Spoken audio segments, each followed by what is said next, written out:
چوڑیاں پہن کر نماز پڑھنے والی عورتیں اور حضرت عائشہ صدیقہ رضی اللہ تعالیٰ عنہا کا فرمان ضرور سن لیں۔ جو عورتیں گھروں میں چوڑیاں پہن کر نماز پڑھتی ہیں وہ حضرت عائشہ کا یہ فرمان ضرور سنیں۔ بسم اللہ الرحمن الرحیم۔ السلام علیکم ورحمۃ اللہ وبرکاتہ۔ ناظرین کرام، اعمال کی قبولیت کی پہلی شرط یہ ہے کہ اعمال کو خالصاً اللہ تبارک و تعالیٰ کی رضا کے لیے کیا جائے۔ جب عمل کو اللہ تبارک و تعالیٰ کی رضا کے لیے کرنے کی بجائے لوگوں کو دکھانے کے لیے کیا جائے تو اعمال خواہ کتنے ہی اعلیٰ کیوں نہ ہوں، انسان کی فلاح و بہبود کی بجائے اخروی ناکامی پر منتج ہوتے ہیں۔ تو ناظرین کرام، نبی کریم صلی اللہ علیہ وآلہ وسلم کے بہت سے ارشادات منقول ہیں، جن میں سے چند اہم درج ذیل ہیں۔ صحیح مسلم میں حضرت ابو ہریرہ رضی اللہ تعالیٰ عنہ سے روایت ہے کہ رسول اللہ صلی اللہ علیہ وآلہ وسلم نے فرمایا، اللہ تعالیٰ فرماتا ہے کہ میں شرک کرنے والوں کے شرک سے بے پرواہ ہوں۔ جو آدمی میرے لیے کوئی ایسا کام کرے کہ جس میں میرے علاوہ کوئی شریک ہو تو میں اسے اور اس کے شرک کو چھوڑ دیتا ہوں۔ صحابہ کرام رضی اللہ تعالیٰ عنہ نے عرض کیا، نہیں، ضرور بتلائیں۔ آپ صلی اللہ علیہ وآلہ وسلم نے فرمایا، شرک خفی کہ کوئی شخص نماز کے لیے کھڑا ہو اور وہ اپنی نماز کو محض اس لیے سنوار کر پڑھے کہ کوئی شخص اسے دیکھ رہا ہے۔ مسند احمد میں محمود بن لبید رضی اللہ تعالیٰ عنہ سے روایت ہے کہ اللہ کے رسول صلی اللہ علیہ وآلہ وسلم نے فرمایا، میں تمہاری بابت سے زیادہ جس چیز سے ڈرتا ہوں وہ چھوٹا شرک ہے۔ صحابہ کرام نے عرض کیا، اے اللہ کے رسول، چھوٹا شرک کیا ہے؟ اللہ کے رسول نے فرمایا، ریاکاری۔ قیامت کے دن جب لوگوں کو ان کے اعمال کا بدلہ دیا جائے گا تو ان ریاکاروں میں سے ان کو جھٹلا دیا جائے گا۔ اسی طرح اعمال کی قبولیت کی دوسری اہم شرط یہ ہے کہ وہ نبی کریم صلی اللہ علیہ وآلہ وسلم کے طریقے کے مطابق ہو۔ سورہ احزاب کی آیت نمبر 21 میں اللہ تعالیٰ ارشاد فرماتے ہیں، پس تحقیق تمہارے لیے رسول اللہ صلی اللہ علیہ وآلہ وسلم میں بہترین نمونہ ہیں۔ اسی طرح سورۃ النساء کی آیت نمبر 80 میں اللہ تبارک و تعالیٰ ارشاد فرماتے ہیں، جو اطاعت کرتا ہے رسول اللہ کی، در حقیقت اس نے اطاعت کی اللہ کی۔ نبی کریم صلی اللہ علیہ وآلہ وسلم نے زندگی گزارنے کا احسن اور مکمل طریقہ اپنے صحابہ کرام کو بتلا دیا ہے، اور آپ صلی اللہ علیہ وآلہ وسلم کے ارشادات، عبادات اور معمولات زندگی کو صحابہ کرام نے ہمیشہ کے لیے امت تک منتقل فرما دیا۔ چنانچہ اگر کوئی بھی شخص کسی بھی عمل کے حوالے سے رہنمائی حاصل کرنا چاہتا ہو تو وہ کتب احادیث سے نبی کریم صلی اللہ علیہ وآلہ وسلم کے اسوہ کے مطابق معرفت حاصل کر سکتا ہے۔ اس کے برعکس جو شخص نبی کریم صلی اللہ علیہ وآلہ وسلم کے اعمال کی پیروی نہیں کرے گا، اس کا عمل اللہ تبارک و تعالیٰ کی بارگاہ میں قبول نہیں ہو سکتا۔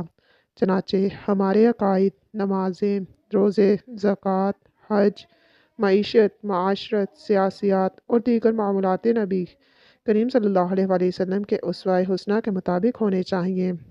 اگر ہمارے اعمال میں اخلاص ہوگا اور ان کی بجا آوری کا انداز نبی کریم کے طریقے کے مطابق ہوگا تو انشاءاللہ اللہ تبارک و تعالی ہمارے تمام اعمال کو قبولیت سے ضرور ہمکنار فرمائے گا۔